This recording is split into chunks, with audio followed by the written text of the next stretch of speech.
नमस्कार दोस्तों, मेरा नाम है शिखर और स्वागत है आप सभी का हमारे यूट्यूब चैनल शिखर स्टडी पॉइंट पर। दोस्तों, इस वीडियो में हम देखने वाले हैं यूपी ट्रिपल एससी ग्राम विकास अधिकारी का पेपर। इसमें दोस्तों 150 क्वेश्चन आते हैं। 50 क्वेश्चन हिंदी के रहते हैं, 50 रीजनिंग, 50 जीके। दोस्तों, इसमें हम देखेंगे हिंदी और जीके के महत्वपूर्ण प्रश्नों को।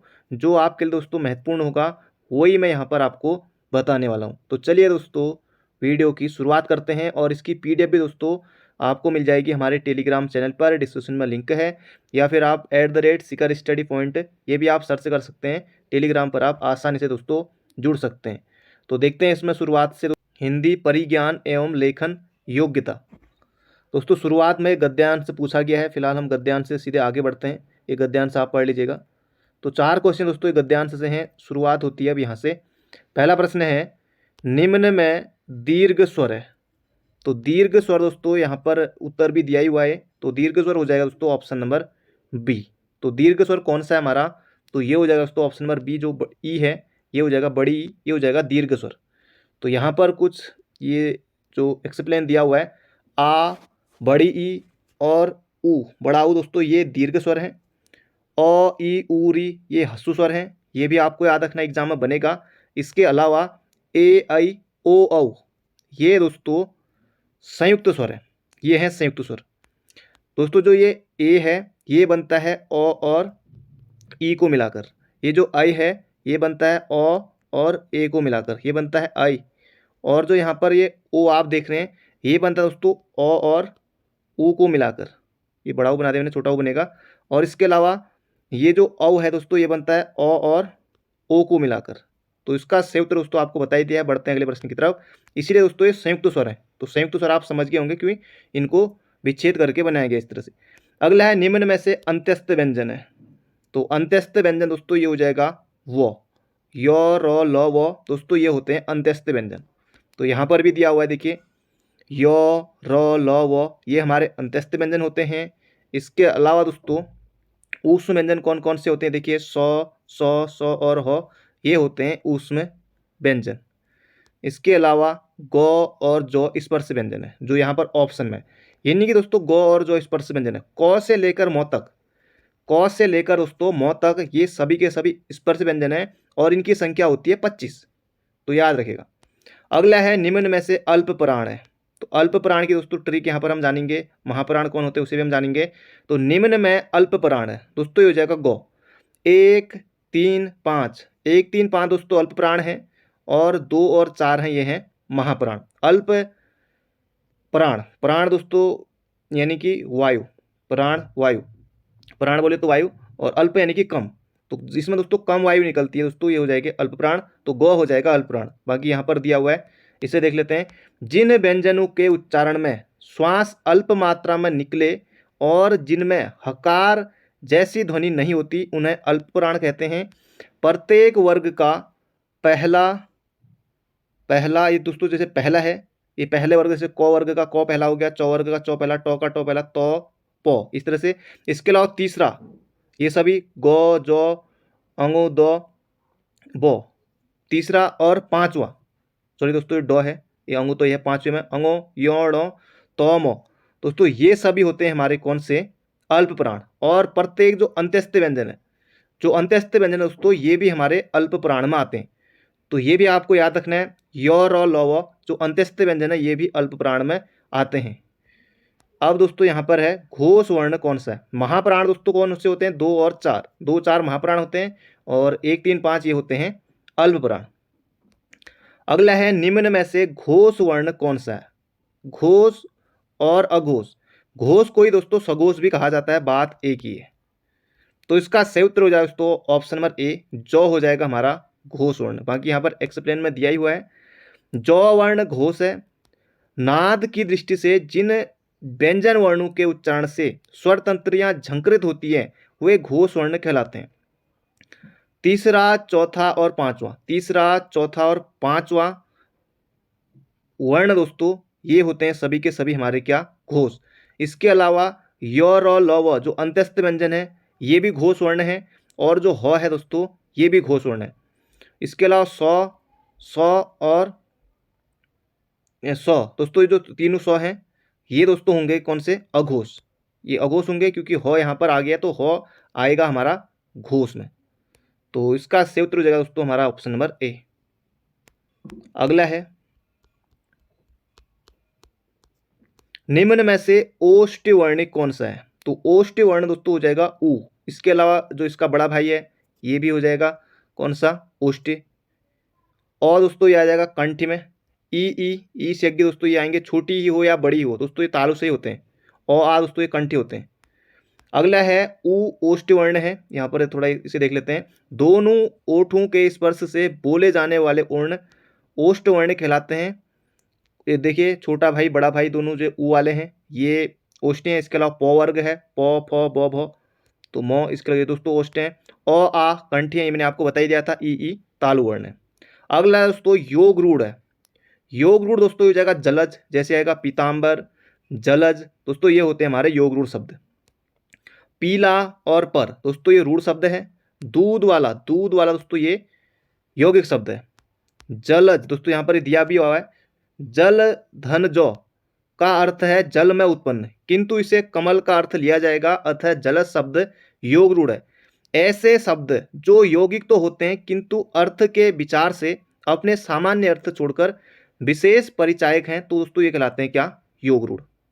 अगला प्रश्न है, महोत्सव में महोत्सव का संधि विच्छेद होगा। दोस्तों ये होगा महाधन उत्सव।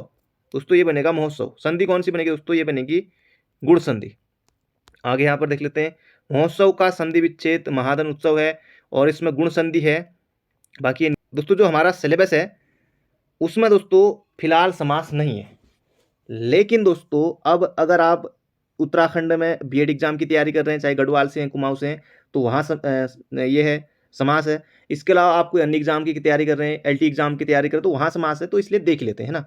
तो बैलगाड़ी में समास दोस्तों हो जाएगा तत्पुरुष समास। बैलगाड़ी का समास विग्रह हो जाएगा बैल की गाड़ी, इसमें तत्पुरुष समास है।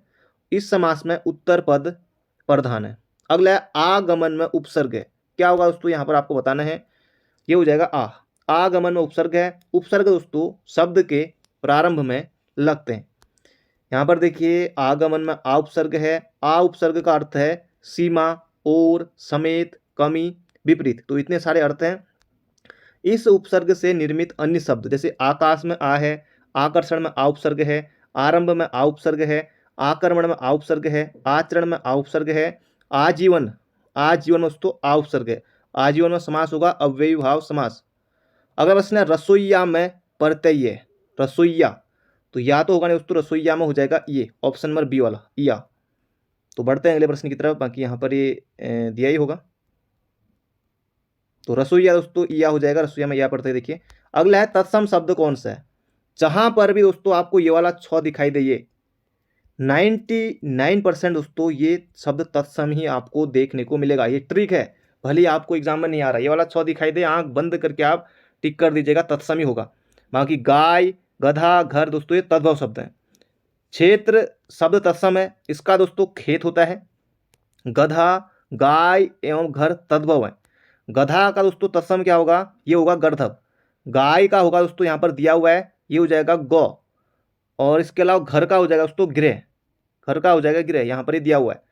अगला है तद्भव शब्द कौन सा है।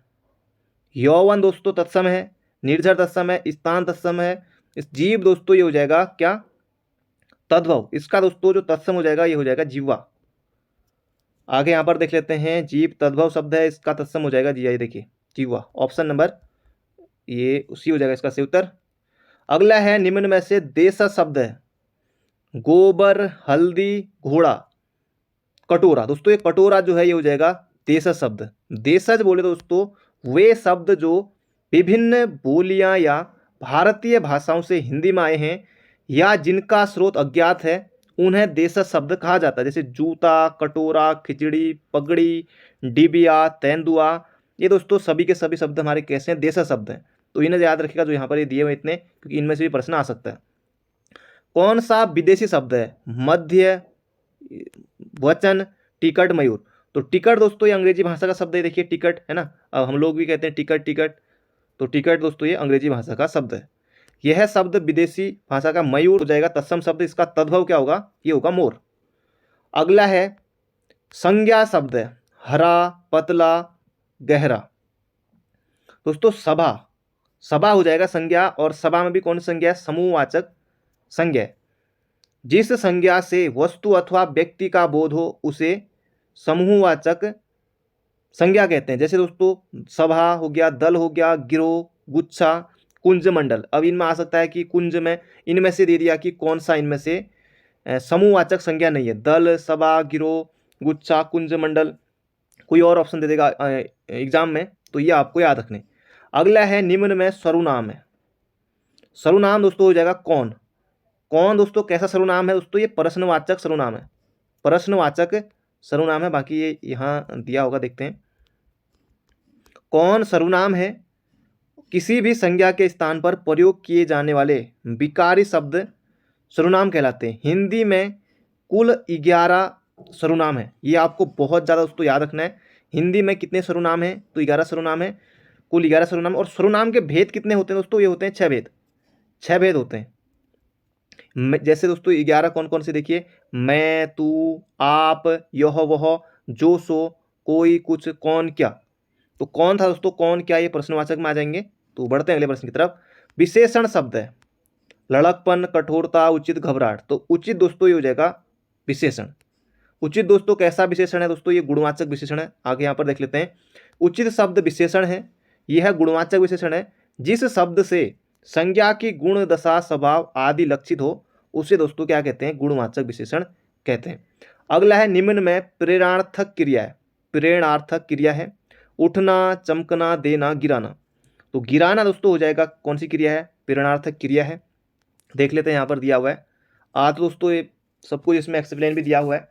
गिराना प्रेरणार्थक क्रिया है जिन क्रियाओं से इस बात का बोध हो कि कर्ता स्वयं कार्य न करके किसी दूसरे को कार्य करने के लिए प्रेरित करता है, दोस्तों उसे कहते हैं प्रेरणार्थक क्रियाएं। दोस्तों ये परिभाषाएं ये आपको मिल जाएगी PDF, आप इसे भी दोस्तों लिख लीजिएगा जरूर से, क्योंकि इनकी परिभाषा भी आ सकती है। अगला अव्यय है। अव्यय दोस्तों हो जाएगा ठीक। अव्यय हो जाएगा दोस्तों ठीक। ऐसे क्रिया विशेषण जो किसी दूसरे शब्दों के मेल से नहीं बनते मूल विशेषण कहलाते हैं। जैसे ठीक, दूर, अचानक, फिर नहीं। अगला प्रश्न है पक्षी का पर्यायवाची है। पक्षी का पर्यायवाची दोस्तों हो जाएगा विहग। पक्षी का पर्यायवाची हो जाएगा विहग। बाकी पक्षी के अन्य पर्यायवाची दोस्तों देख लेते हैं। जैसे पक्षी को बोला जाता है खग, पखेरु, प्राण, पखेरु हो गए, परिंदा, अंडज, ये भी पक्षी के लिए है। भूधर दोस्तों पर्वत का पर्यायवाची है, ये भी आपको याद रखना है। मीन दोस्तों ये हो जाएगा मछली का, मीन हो जाएगा मछली का पर्यायवाची। जटिल का विलोम है, इसमें बहुत ज़्यादा बच्चे गलती करेंगे। जटिल का कुटिल। अगर आपने उत्तर किया है दोस्तों, अब देखिए यहाँ पर उत्तर आपको दिखाता हूँ। ये देखिए आपने कुटिल किया है तो आप गलत हो जाएंगे दोस्तों। जटिल का हो जाएगा सरल, क्योंकि इसमें बहुत ज़्यादा बच्चे गलती करते हैं कि वो जटिल का करते हैं कुटिल। ये आपको नहीं करना होता एग्जाम में। जटिल का हो जाएगा सरल। जटिल का विलोम सरल है और कुटिल का विलोम भी सरल है। कुटिल का विलोम भी सरल है। देखिए अगला है जो देने योग्य है के लिए एक शब्द, गे नहीं, जो देने के लिए एक शब्द है उसे कहेंगे दोस्तों दे। ऑप्शन नंबर बी अगला प्रश्न है। बाकी यहाँ पर हम देख ही लेते हैं। अब देखिए दान था, ऑप्शन नंबर बी होगा। जो देने के लिए योग्य शब्द दोस्तों उसे कहते हैं दे। जो गाने योग्य दोस्तों उसे कहेंगे गे। जो पीने योग्य दोस्तों उसे कहेंगे पे। तो बिल्कुल आसान है। दिन, दिन शब्द युग्म का सही अर्थ है दोस्तों। ये जो दिन है इसका तो दिवस ही होगा ना।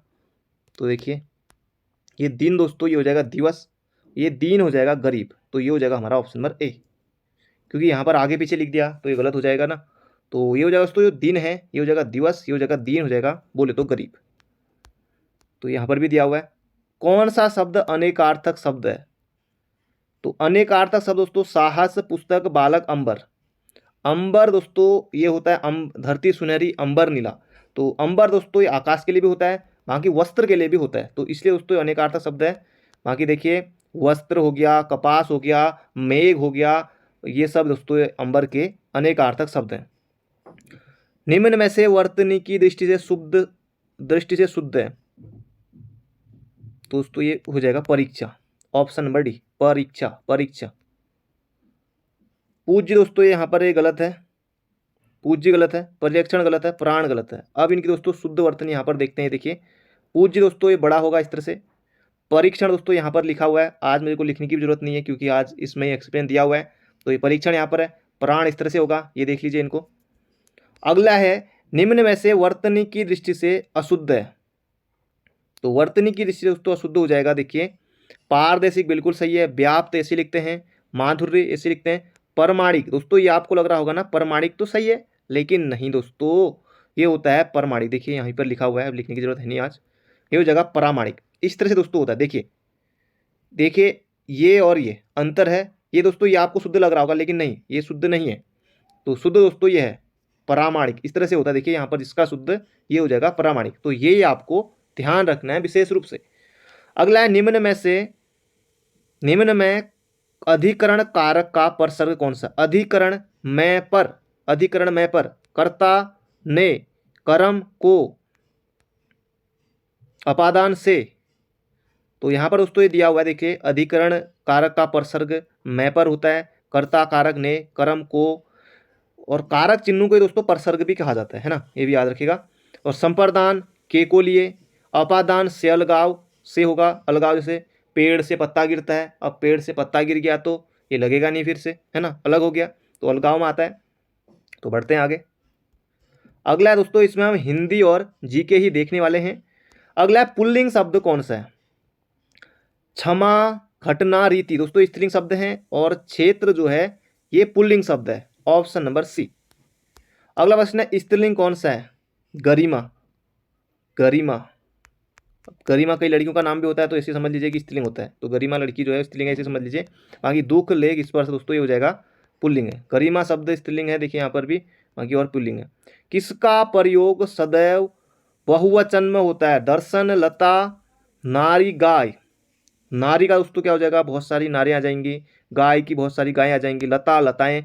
तो दर्शन दोस्तों ये हो जाएगा सदैव बहुवचन में होता है, बोले तो ऑप्शन नंबर ए। ये देखिए यहाँ पर और भी यहाँ पर बहुत कुछ दिया हुआ है, इसे हम देख लेते हैं। देखिए दर्शन, लोग, प्राण, आंसू, दाम, ओठ आदि का प्रयोग सदैव बहुवचन में होता है। नारी का नारियां, लता का लताएं, गाय का गायें। तो ये मैंने अभी आपको बता ही दिया था, वो यहाँ पर ये दिया हुआ है। तो इन्हें दोस्तों जरूर से याद रखिएगा। ये दर्शन हो गया, लोग हो गया, प्राण हो गया। ये प्राणु भी दोस्तों नहीं होता है, कई लोग प्राणु कर देते हैं बहुवचन में, नहीं, प्राण दोस्तों प्राणी होता है, ये हमेशा बहुवचन वाला ही है ना, सदैव बहुवचन वाला है। प्राणु नहीं कहेंगे, उसके प्राणु निकल गए, उसके प्राण निकल गए। तो ये हो जाएगा दोस्तों, इस तरह से आपको याद रखना है। अगला है निम्न में भूतकाल का उदाहरण है। भूतकाल का उदाहरण, मैं जाता हूं, ये तो सामान्य है, ये तो होगा नहीं। वह आ रहा है, वह पुस्तक पढ़ेगा, ये पढ़ेगा बाद में पढ़ेगा ना, अभी पढ़ा नहीं है उसने। भूतकाल नहीं, उसको बीत गया। राम घर गया था, है ना, ये हो जाएगा ऑप्शन नंबर बी, ये हो जाएगा भूतकाल का उदाहरण। राम घर गया था भूतकाल का उदाहरण है। मैं जाता हूं, वह आ रहा है, ये दोस्तों वर्तमान काल के उदाहरण है, बाकी पुस्तक पढ़ेगा ये भविष्य में। भाववाच्य, जबरदस्त है दोस्तों। भाववाच्य इनमें से कौन सा होगा, ये देखिए, ये हो जाएगा मोहन से बैठा नहीं जाता, ये हो जाएगा भाववाच्य। तो इसका सूत्र हो जाएगा ऑप्शन नंबर सी, मोहन से बैठा नहीं जाता वाक्य में भाववाच्य है। क्रिया का वह रूपांतर जिससे वाक्य में क्रिया अथवा भाव की प्रधानता का बोध हो, वो दोस्तों कहलाता है भाववाच्य। अगला प्रश्न है मिश्र वाक्य में बताना। विद्वान सब जगह पूजा जाता है, सरल वाक्य है। अच्छा लड़का माता पिता की आज्ञा मानता है, ये भी दोस्तों अभी तक तो नहीं लग रहा, अभी तो सीधा साधा ही वाक्य लग रहा है ये भी। अब यही मिलेंगे हमें, दो ऑप्शन में से कोई तो मिलेगा ही। वह राम की पुस्तक थी, ये भी नहीं। जब सवेरा हुआ तब हम लोग बाहर गए, तो ये तब आ गया ना, जब तब, तो ये दोस्तों हो जाएंगे कैसे, मिश्र वाक्य। बाकी यहाँ पर ये दिया हुआ है, इसे भी देख लेते हैं। जब सवेरा हुआ तब हम लोग बाहर गए, वाक्य में मिश्रित वाक्य है। जिन वाक्यों में एक प्रधान मुख्य उपवाक्य हो और अन्य आश्रित गौण उपवाक्य हो, तथा जो आपस में की, ये आपको याद रखना है, ट्रिक है, जहाँ पर आपको की देखने को मिले, जो देखने को मिले, क्योंकि देखने को मिले, जितना उतना, जैसा वैसा, जब तब, जहाँ वहाँ, जिधर उधर, यदि यद्यपि, तथा भी दोस्तों जुड़े हों तो मिश्र वाक्य होते हैं, ट्रिक है। बढ़ते हैं अगले प्रश्न की तरफ। मैंने विद्यालय जाना है, वाक्य का शुद्ध। अब दोस्तों मैंने विद्यालय जाना है, हम कई लोग बोलते भी हैं मैंने विद्यालय जाना है, या फिर मुझे विद्यालय जाना है, या मैं विद्यालय जाऊँगा। तो मैंने नहीं दोस्तों, ये मैंने ही गलत हो जाएगा यहाँ पर, देखिए यही गलत हो जाएगा। ये ऑप्शन नंबर ए भी यहाँ पर दिया हुआ है, यहाँ पर होना चाहिए दोस्तों मुझे, मैंने के स्थान पर होना चाहिए मुझे। प्रश्नवाचक चिन्ह आपको पहचाना दोस्तों, ये देखिए पूर्ण विराम है, विस्मयादिबोधक है, ये अर्धविराम है, ये हो जाएगा दोस्तों प्रश्नवाचक। इतना बड़ा यहाँ पर दिया हुआ देखिए, ये हो जाएगा प्रश्नवाचक चिन्ह। बाकी ये अर्धविराम देखिए दोस्तों, ये भी आपको पहचानना है, ये भी एग्जाम अक्सर आता है। बाकी और मैंने बता ही दिए हैं। आसमान फट जाना, और अरे क्या बात, आसमान फट जाना मुहावरे का सही अर्थ है असंभव काम होना, बहुत शोर करना, चुगली करना या फिर आफत आ पड़ना। दोस्तों ये हो जाएगा आसमान फट जाना बोले तो आफत आ पड़ना, ये हो जाएगा दोस्तों ऑप्शन नंबर डी। इसका सही उत्तर हो जाएगा आफत आ जाना। अगला है स्वावलंबी होने के लिए सही मुहावरा है। अभी तो आप जानते हो दोस्तों, स्वावलंबी होना, पोबारा होना कतई नहीं, पानी फेर देना कतई नहीं, पैरों पर खड़ा होना, दोस्तों ये हो जाएगा स्वावलंबी होना। कहते हैं ना कि अपने पैरों पर अब खड़ा हो गया है, ये सब इस तरह का, ये हो जाएगा दोस्तों ऑप्शन नंबर सी। अगला है स्वावलंबी होना, पैरों पर खड़ा होना। बाकी अब यहाँ देख लेते हैं। अगला है दोस्तों, बोए पेड़ बबूल का आम कहाँ से होए। मजा आ गया इसे पढ़कर। बोए पेड़ बबूल का आम कहाँ से होए, लोकोक्ति का अर्थ, लोकोक्ति। कर्म के अनुसार फल नहीं मिलता, ऐसा नहीं है, जैसा कर्म करोगे वैसा ही मिलेगा, जो बोओगे वही काटोगे। बोया पेड़ बबूल का आम कहाँ से होए, दोस्तों ये हो जाएगा जैसा कर्म करोगे वैसा ही फल तो मिलेगा, ये हो जाएगा ऑप्शन नंबर बी। देखिए यहाँ पर भी दिया हुआ लाभ ही लाभ, यानी कि दोस्तों पांचों उंगलियां घी में बोले तो लाभ ही लाभ है ना, ये हो जाएगा ऑप्शन नंबर ए, पांचों उंगलियां घी में लाभ ही लाभ। अगला है मूल पाठ का व्याख्या के साथ अनुवाद कहलाता है। ये जबरदस्त क्वेश्चन है, इस तरह क्वेश्चन हमारे यहाँ कम ही आते हैं। ये हो जाएगा दोस्तों व्याख्या अनुवाद, क्या पता अगली बार से आ जाए, तो व्याख्या अनुवाद ये हो जाएगा इसका सही उत्तर। मूल पाठ का व्याख्या के साथ अनुवाद व्याख्या अनुवाद कहलाता है। स्रोत भाषा के प्रत्येक शब्द का लक्ष्य भाषा के प्रत्येक शब्द में यथावत अनुवाद शब्दानुवाद कहलाता है। मूल पाठ की विचार सामग्री या भावधारा का अनुवाद भावानुवाद कहलाता है। मूल पाठ को अन्य भाषा में संक्षेप करने को सारानुवाद कहलाता है। ब्रिज भाषा है, अब ब्रिज दोस्तों पहाड़ी तो है नहीं, पूर्वी है नहीं, ABC, तो आ गया यहाँ पर पश्चिमी हिंदी, बिल्कुल आसान है। देखिए यहाँ पर दिया भी होगा। पश्चिमी हिंदी में दोस्तों आते कौन कौन से, कन्नौजी हो गया, ब्रज हो गया, बुंदेली हो गया, खड़ी बोली हो गया, राजस्थानी। पूर्वी हिंदी में ABC, अवधी, बघेली, छत्तीसगढ़ी। बिहारी दोस्तों, बिहारी हिंदी बिहारी है। अगला है, अब यहाँ से चलते ऊपर को, उर्वशी किसका है। उर्वशी दोस्तों यह है रामधारी सिंह दिनकर की है। खैर ये रामधारी सिंह दिनकर हमारे सिलेबस में नहीं है, हमारे सिलेबस में दोस्तों यहाँ पर जयशंकर प्रसाद और महादेवी वर्मा, इनको ही हमें यहाँ पर पढ़ना है। तो महादेवी वर्मा को दोस्तों यामा के लिए ज्ञानपीठ मिला है, और इसके अलावा निहार रश्मि नीरजा सांध्य गीत, ये इनकी रचनाएं हैं। जयशंकर प्रसाद दोस्तों कामयनी, ये इनका है, कामयनी बहुत ज़्यादा महत्वपूर्ण है, कामयनी, तो ये भी याद रखिएगा। तो बढ़ते हैं अगले प्रश्न की तरफ। अगला है उसने कहा था, दोस्तों ये है चंद्रधर शर्मा गुलेरी की।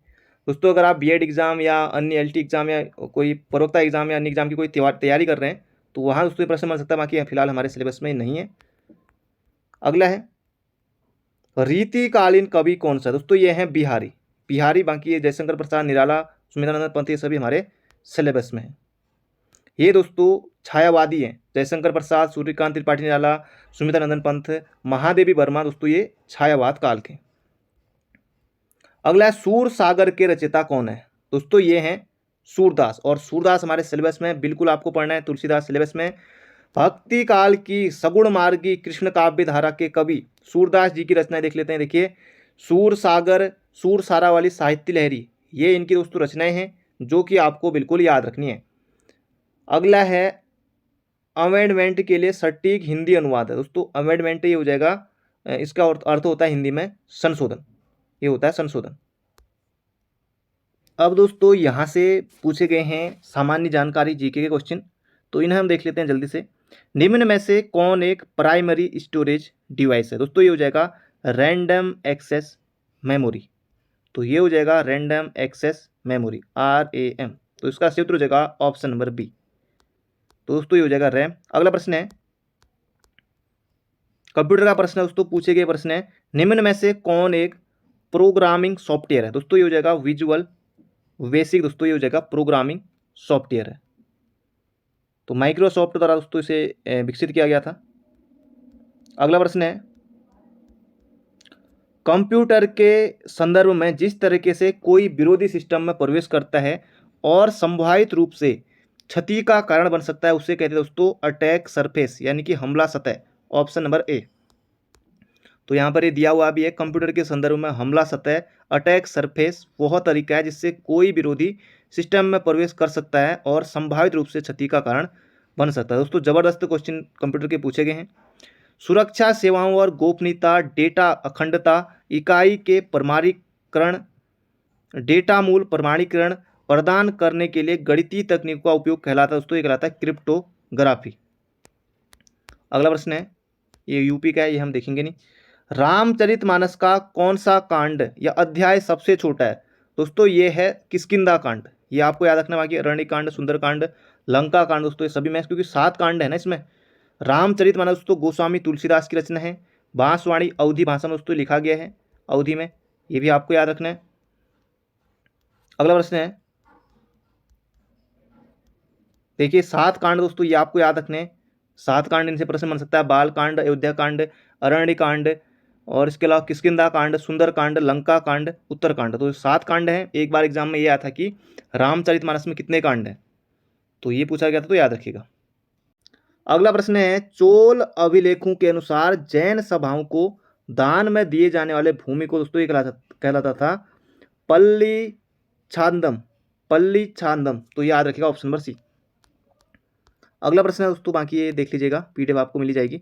अगला प्रश्न है, किस शासक ने भारत में तुगलक वंश की नींव रखी थी? तुगलक वंश का संस्थापक दोस्तों ये हो जाएगा Ghiyasuddin Tughlaq. Option number B बहुत ज़्यादा महत्वपूर्ण है, सीधे एग्जाम में आ सकता है ये प्रश्न। तो भारत में तुगलक वंश की स्थापना गयासुद्दीन तुगलक बोले तो गाजी मलिक ने 1320 ईस्वी में की थी। सिंचाई हेतु नहर निर्माण कराने वाला भी पहला शासक कौन था? ये था गयासुद्दीन तुगलक। अगला प्रश्न है, निम्न में से किस शासक की मृत्यु उसके पुस्तकालय की सीढ़ियों से गिरकर हुई थी? दोस्तों यह है हुमायूं। तो ये हो जाएगा यहाँ पर हमारा ऑप्शन नंबर डी। हुमायूं की मृत्यु दिल्ली में दीनपना भवन में स्थित पुस्तकालय की सीढ़ियों से गिरकर हुई थी। लेनपुल ने हुमायूं पर टिप्पणी करते हुए कहा कि हुमायूं जीवन भर लड़खड़ाता रहा और लड़खड़ाते हुए अपनी जान दे दी हुमायूं ने। अगला प्रश्न है, विश्व प्रसिद्ध मोर सिंहासन का निर्माण और उसकी लाल किले में स्थापना किस मुगल शासक ने की थी? दोस्तों ये की थी शाहजहां ने। बहुत ज़्यादा महत्वपूर्ण है, याद रखिएगा, शाहजहां ने की थी। बाकी यहाँ पर एक्सप्लेन देख लेते हैं कुछ। शाहजहां ने 1648 में दिल्ली में एक चतुर्भुज आकार का किला बनवाया था, जो बलुआ पत्थर से निर्मित होने के कारण लाल किले के नाम से प्रसिद्ध हुआ। इसी किले के दीवाने आम के पीछे दीवार में बनी एक कोष्ठ जहाँ पर विश्व प्रसिद्ध तख्ते ताउस रखा जाता था, जिसे मयूर सिंहासन कहा जाता था। अगला प्रश्न है, बोध गया एक महत्वपूर्ण तीर्थ है क्योंकि? बोध गया में दोस्तों महात्मा बुद्ध को यहाँ ज्ञान प्राप्त हुआ था, क्योंकि यहाँ गौतम बुद्ध ने ज्ञान प्राप्त किया था। तो ये हो जाए दोस्तों ऑप्शन नंबर बी। तो यहाँ पर देखिए 6 वर्ष तक अथक परिश्रम और घोर तपस्या के बाद 35 वर्ष की आयु में वैशाख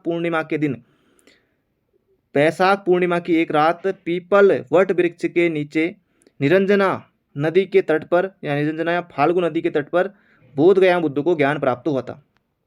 अगला प्रश्न है, महात्मा गांधी ने भारतीय राष्ट्रीय कांग्रेस के किस सत्र की अध्यक्षता की?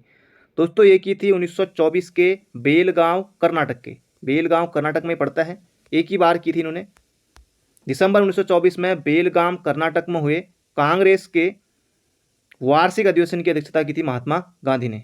अगला है, भारतीय स्वतंत्रता आंदोलन के दौरान 1932 में ग्रेट ब्रिटेन के किस प्रधानमंत्री ने सांप्रदायिक पुरस्कार की घोषणा की? दोस्तों ये की थी जेम्स रामसे मैकडोनाल्ड ने, रैमजे मैकडोनाल्ड। दोस्तों ये जगह ऑप्शन नंबर डी बहुत ज़्यादा महत्वपूर्ण है, इसे याद रखिएगा। 16 अगस्त 1932 को ये की थी। सांप्रदायिक पंचाट या कम्युनल अवार्ड इसे कहा गया। अगला प्रश्न है, किस शहर में स्वतंत्रता सेनानी चंद्रशेखर आजाद ने पुलिस निम्न में से किस शहर में स्वतंत्रता सेनानी चंद्रशेखर आजाद ने ब्रिटिश पुलिस द्वारा घिर जाने पर खुद को गोली मारी? दोस्तों ये मानी थी इलाहाबाद में। तो याद रखिएगा, बहुत ज़्यादा महत्वपूर्ण है। तो इलाहाबाद इसका सही उत्तर हो जाएगा। हिंदुस्तान सोशलिस्ट रिपब्लिकन एसोसिएशन के एकमात्र सदस्य चंद्रशेखर आजाद, जो काकोड़ी षड्यंत्र केस से पुलिस को चकमा दे रहे थे, लाहौर षड्यंत्र केस से भी बच निकले। 27 फरवरी 1931 को इलाहाबाद प्रयागराज के एल्फ्रेड पार्क में पुलिस द्वारा घिर जाने पर खुद को इन्होंने गोली मार ली थी। किस नदी का समागम अरब सागर में? दोस्तों ये नर्मदा नदी है, नर्मदा नदी, ऑप्शन नंबर ए। नर्मदा नदी का उद्गम दोस्तों ये होता है अमरकंटक की पहाड़ियों से। ये प्रश्न भी हमारे यहाँ के वीडियो में आया था। और नर्मदा नदी दोस्तों विंध्य एवं सतपुड़ा श्रेणी के मध्य रिफ्ट घाटी से होकर बहती है। ये भी बहुत ज़्यादा महत्वपूर्ण है। भद्रा वन्यजीव अभ्यारण्य दोस्तों ये है कर्नाटक में, याद रखिएगा। पेरियार वन्यजीव अभ्यारण्य केरल में। अगला प्रश्न है, किस राज्य में भारत में जनसंख्या घनत्व सबसे कम है? सभी राज्य की परीक्षाओं के लिए महत्वपूर्ण है ये हो जाएगा दोस्तों अरुणाचल प्रदेश में, बहुत ज़्यादा महत्वपूर्ण है।